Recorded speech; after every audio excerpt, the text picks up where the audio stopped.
Welcome to Business News Essay. Today we take a look at crowdfunding in South Africa. Every entrepreneur will need some form of financial support to get their business off the ground.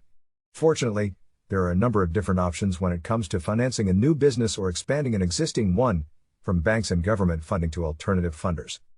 The majority of small businesses in South Africa are not funded by traditional banks. Instead, entrepreneurs have to bootstrap their new ventures and fund their businesses using their personal savings, income, or sweat equity. Increasingly, entrepreneurs are turning to alternative funding options like crowdfunding.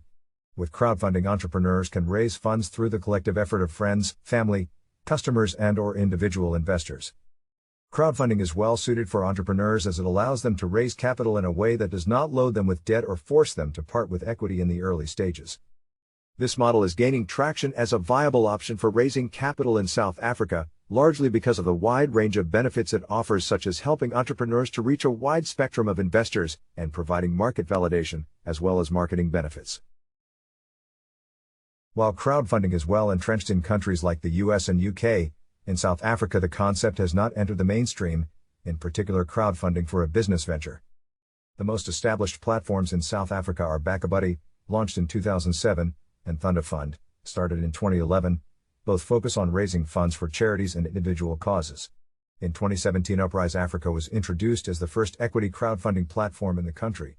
It allows private individuals to invest in early-stage businesses in exchange for equity.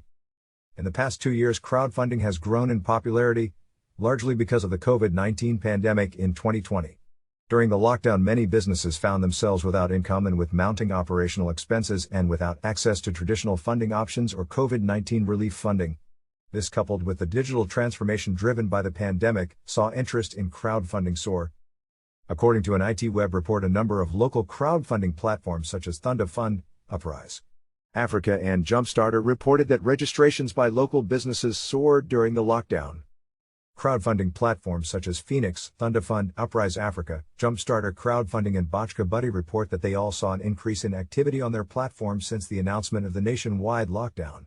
BackaBuddy reported a 32% increase in the number of campaign submissions and a 72% increase in individual donations. Equity crowdfunding platform, Uprise Africa, experienced a 200% growth in applications from entrepreneurs interested in raising capital in return for equity during the lockdown period.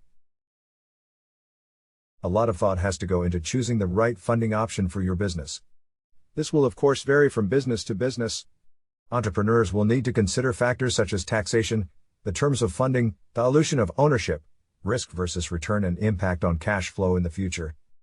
Other considerations that are specific to crowdfunding that can affect your business, according to Philip Lewis, private equity portfolio manager at RaiseCorp, are intellectual property (IP) protection. The possibility of communicating your idea online and ensuring adequate protection will be costly and risk hard to mitigate. This forces the offering to have a well-defined USP, unique selling point, that is difficult to reproduce. Limitations on the use of funds. This means that the money raised can only be used for a specific purpose, while many platforms have a clause controlling the distribution of funds until certain conditions have been met, such as if the target hasn't been attained, then the transactions will not be processed and no investments or loans are attained.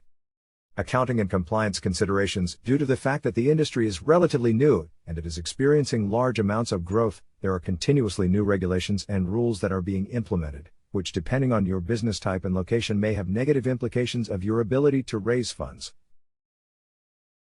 By incorporating PR strategies, social media, and digital marketing in the campaign, businesses can acquire customers and raise their brand awareness during the process. Entrepreneurs using crowdfunding can also get feedback and analysis on their business, growth, and expansion plans by investors carrying out their own due diligence prior to investing, which can be invaluable in a company's success.